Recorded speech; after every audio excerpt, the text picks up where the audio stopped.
السلام علیکم۔ Urdu centre hub میں خوش آمدید۔ شعیب کی امی کی بے چینی دیکھ کر اس کی دادی نے پوچھ ہی لیا کہ بیٹی کیوں بے چین ہو رہی ہو، مجھے بتاؤ کیا پریشانی ہے۔ امی، شعیب مغرب کی نماز پڑھنے مسجد گیا تھا، ابھی تک نہیں لوٹا ہے، اب تک اسے واپس آ جانا چاہیے تھا، مجھے پریشانی ہو رہی ہے، سوچ رہی ہوں کہ خود مسجد جا کر چکر لگاؤں۔ بیٹا ابھی 10 منٹ اور انتظار کر لو، ممکن ہے آتا ہی ہو، شعیب کی دادی نے اس کو تسلی دیتے ہوئے کہا۔ اسی دوران دروازے پر بیل بجی تو وہ سمجھ گئیں کہ دروازے پر شعیب ہی ہے۔ وہ بھاگ کر گئیں، نہ جانے انہیں کیوں بے چینی ہو رہی تھی، حالانکہ وہ ہر روز مغرب اور عشاء کی نماز مسجد پڑھنے جایا کرتا تھا۔ گھر میں داخل ہوتے ہی اس پر سوالات کی بوچھاڑ ہو گئی، اتنی دیر سے کہاں تھے، وغیرہ وغیرہ۔ ماما، مغرب کی نماز کے بعد مولوی صاحب اور دوسرے کئی لوگ مسجد کی چھت پر ربیع الاول کا چاند دیکھنے چلے گئے تھے، میں بھی ان کے ساتھ ہو لیا۔ چاند دیکھ کر سب نے دعا مانگی اور پھر میں گھر واپس آ گیا۔ مجھے 15 منٹ زیادہ لگے ہوں گے، آپ ایسے ہی پریشان ہو رہی تھی۔ ہاں، تم ٹھیک کہہ رہے ہو، دراصل میں بھی بھول گئی تھی کہ آج ربیع الاول کا چاند نکلے گا۔ میں بھی چھت پر جا کر ابھی چاند دیکھتی ہوں۔ نہیں ماما، اب چاند نہیں ہے، جب ہم لوگ چاند دیکھ رہے تھے تو وہ اسی وقت غروب ہو گیا تھا۔ اچھا چلو میں دعا تو کر لوں۔ دراصل ربیع الاول کا مہینہ وہ مہینہ ہے جس میں نبی کریم صلی اللہ علیہ وسلم کی ولادت ہوئی تھی۔ اسی دوران ان کی دادی بھی ان کے پاس پہنچ گئیں، وہ ان کی ساری گفتگو سن چکی تھیں۔ دونوں خواتین نے وہیں قبلہ رخ کھڑے ہو کر دعا کے لیے ہاتھ اٹھا دیے۔ شعیب نے بھی رسماً ہاتھ اٹھا دیے اور آمین کہتا رہا۔ دعا کے بعد منہ پر ہاتھ پھیرتے ہوئے اس کی دادی گویا ہوئی، بیٹا شعیب، تمہیں یہ معلوم ہے کہ ہماری نبی کریم صلی اللہ علیہ وسلم کی ولادت حضرت آدم علیہ السلام کے تقریباً 6000 سال بعد ہوئی تھی۔ اس وقت انسانوں میں اچھے اور برے کی تمیز کا احساس خاصا بہتر ہو چکا تھا، مگر پھر بھی عرب کے لوگ بت پرستی میں لگے ہوئے تھے، ان کے اخلاق بھی بہت اچھے نہ تھے۔ یہ لوگ چھوٹی چھوٹی اور درگزر کر دینے والی باتوں پر بھی لڑتے مرتے تھے۔ مثلاً ایک قبیلے کے لوگوں نے اپنے جانور کو دوسرے قبیلے کے جانوروں سے پہلے پانی کیوں پلا دیا؟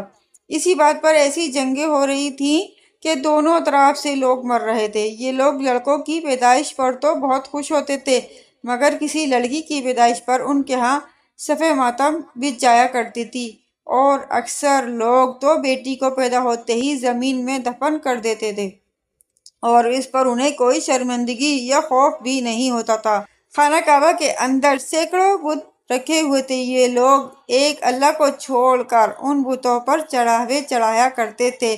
یمن کے ایک بادشاہ ابرہہ نے خانہ کعبہ کو ڈھانے کا ناپاک ارادہ کر لیا تھا، اور اپنے اس ارادے کو عملی شکل دینے کے لیے ہاتھیوں کا خول لے کر مکے تک پہنچ گیا تھا، مگر اللہ تعالیٰ نے اس کے ناپاک ارادے ننھے منھے پرندوں کے ہاتھوں خاک میں ملا دیے۔ آپ صلی اللہ علیہ وسلم کی ولادت اس عظیم سانحہ کے چند ماہ کے بعد ہوئی تھی۔ کہا جاتا ہے کہ جب آپ صلی اللہ علیہ وسلم کی پیدائش ہوئی تو اس وقت کئی ایسے واقعات بھی رونما ہوئے جو عام زندگی میں رونما نہیں ہوتے۔ سیرت کی کتابوں میں لکھا ہے کہ آپ صلی اللہ علیہ وسلم کی ولادت کے وقت آگ کی عبادت کرنے والوں کی کئی سالوں سے جلتی ہوئی آگ بجھ گئی، ایران کے شاہی محل میں زلزلہ آ گیا اور اس کے عظیم الشان مینار زمین بوس ہو گئے، کعبے کے اندر رکھے بت جن کی یہ لوگ پوجا کیا کرتے تھے بھی زمین بوس ہو گئے۔ آپ صلی اللہ علیہ وسلم کے والد جن کا نام حضرت عبداللہ تھا، اپنے باپ حضرت عبد المطلب کے 10ویں بیٹے تھے۔ آپ صلی اللہ علیہ وسلم کی ولادت سے پہلے ہی فوت ہو چکے تھے۔ آپ صلی اللہ علیہ وآلہ وسلم کی ولادت کی خبر سن کر آپ کے دادا حضرت عبد المطلب خانہ کعبہ میں جا کر سجدہ ریز ہو گئے۔ رسول کریم صلی اللہ علیہ وسلم کے نبوت کے اعلان کے بعد ابو لہب نے ہی آپ صلی اللہ علیہ وسلم کی سب سے زیادہ مخالفت کی۔ بعد میں حضرت حلیمہ سعدیہ آپ کو دودھ پلانے کے لیے اپنے گاؤں لے گئیں۔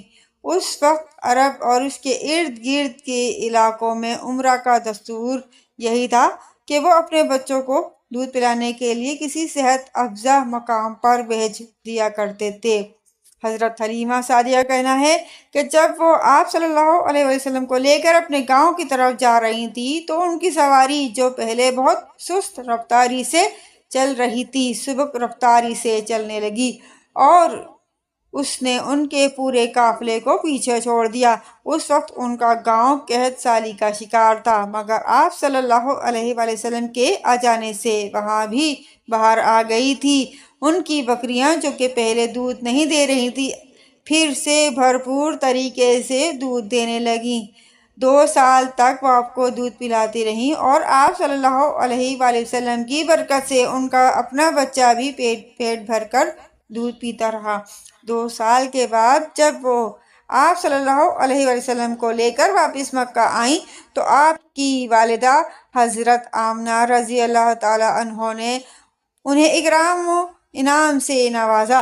آپ صلی اللہ علیہ وآلہ وسلم کی عمر ابھی 6 سال ہوئی ہوگی کہ حضرت آمنہ رضی اللہ تعالیٰ عنہ وفات پا گئیں، تو آپ صلی اللہ علیہ وآلہ وسلم کی پرورش کی ذمہ داری آپ صلی اللہ علیہ وآلہ وسلم کے دادا حضرت عبد المطلب پر آ گئی۔ وہ بھی 2 برس بعد وفات پا گئے تو چچا حضرت ابو طالب رضی اللہ تعالیٰ عنہ نے یہ ذمہ داری اٹھا لی۔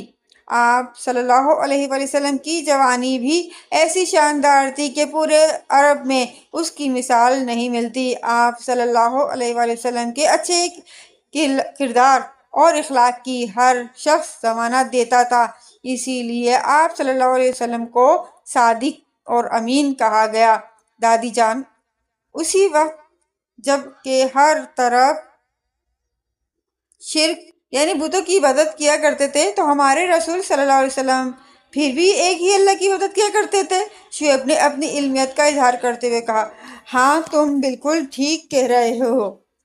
آپ صلی اللہ علیہ وسلم بچپن اور جوانی میں بھی معاصی میں شرک سے اجتناب کرتے تھے۔ ایک مرتبہ جبکہ آپ صلی اللہ علیہ وسلم بہت کم سن تھے، آپ صلی اللہ علیہ وآلہ وسلم کے قبیلے کے لوگ آپ صلی اللہ علیہ وآلہ وسلم کو ایک دیوی کے استحان پر لے گئے۔ وہ لوگ اپنی رسومات کرتے رہے، مگر آپ صلی اللہ علیہ وآلہ وسلم نے ان کی تقلید میں کوئی بھی کام نہیں کیا۔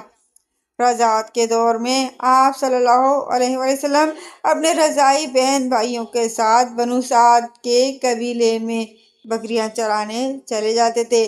رضاعت کے بعد جب آپ صلی اللہ علیہ وآلہ وسلم اپنے دادا کے گھر آ گئے تو اپنے ہم عمر کزنز کے ساتھ چلے جایا کرتے تھے۔ آپ صلی اللہ علیہ وآلہ وسلم جب کھانا کھانے کے لیے بیٹھتے تو بسم اللہ کہہ کر شروع کرتے اور کھانا ختم کرنے کے بعد الحمدللہ کہتے۔ آپ صلی اللہ علیہ وآلہ وسلم بچپن سے ہی بہت قناعت پسند تھے۔ جب آپ صلی اللہ علیہ وآلہ وسلم حضرت ابو طالب رضی اللہ تعالیٰ عنہ کے گھر شریک طعام ہوئے تو سب کے پیٹ بھر جاتے،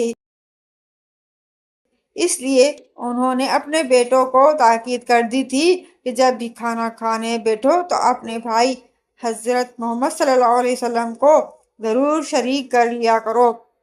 حضرت ابو طالب کا کہنا ہے کہ آپ صلی اللہ علیہ وآلہ وسلم بچپن سے ہی بہت سنجیدہ تھے، کبھی غلط بیانی سے کام نہیں لیا اور نہ ہی کبھی کسی کی عیب جوئی کی۔ آپ صلی اللہ علیہ وآلہ وسلم کی چچی ابو طالب کی بیوی فاطمہ بنت اسد بھی آپ صلی اللہ علیہ وآلہ وسلم کا بہت خیال رکھا کرتی تھی۔ آپ صلی اللہ علیہ وآلہ وسلم کے چچا حضرت حمزہ بن عبد المطلب رضی اللہ تعالیٰ عنہ آپ کے ہم عمر تھے، جبکہ دوسرے چچا عباس بن عبد المطلب آپ صلی اللہ علیہ وآلہ وسلم سے 2 سال ہی بڑے تھے۔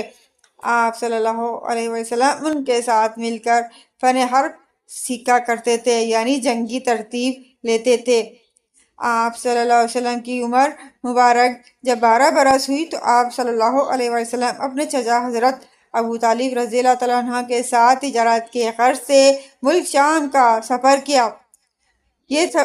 یہ تجارتی قافلہ کئی جگہوں پر پڑاؤ کرتا ہوا شام کے سرحدی شہر بصرہ میں ایک عیسائی عبادت گاہ کے سامنے پہنچا تو وہاں کے راہب بحیرہ نے حضرت ابو طالب رضی اللہ تعالیٰ عنہ سے کہا، تم لوگ گھاٹی کے اس جانب نمودار ہوئے تو کوئی بھی درخت یا پتھر ایسا نہ تھا جو سجدہ کے لیے جھکا نہ ہو، اور ایسا کسی نبی کے سوا کسی کے ساتھ نہیں ہوتا۔ بعد ازاں بحیرہ نے آپ صلی اللہ علیہ وآلہ وسلم کے دونوں مونڈوں کے درمیان مہر نبوت کو دیکھا اور اسے بوسہ دیا اور کہا کہ اس بچے کو یہودیوں سے بچا کر رکھنا، کیونکہ وہ انہیں نقصان پہنچا سکتے ہیں۔ اس پر حضرت ابو طالب رضی اللہ تعالیٰ عنہ نے آپ صلی اللہ علیہ وآلہ وسلم کو اپنے غلاموں کے ساتھ واپس مکے بھیجوا دیا۔ دادی جان، آپ کے پاس تو بہت سی معلومات ہیں۔ میرا خیال ہے کہ آپ کو عید میلاد النبی کے حوالے سے ایک لیکچر دینا چاہیے جس میں بڑوں کے علاوہ بچے بھی شامل ہوں۔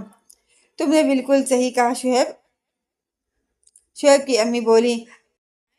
آپ کے ابا آ جائیں تو ہم اس کے حوالے سے پروگرام بناتے ہیں۔ میرا خیال ہے کہ عید میلاد النبی سے پہلے آنے والی رات کو عشاء کی نماز کے بعد ہم لوگ گھر پر ہی رشتہ داروں اور ملنے جلنے والوں کی دعوت کرتے ہیں۔ سب لوگ مل کر قرآن خوانی کریں گے، رسول اللہ صلی اللہ علیہ وسلم کی ولادت کی خوشی میں نعتیں پڑھیں گے اور آپ کی دادی کی اچھی اچھی باتیں بھی سنیں گے۔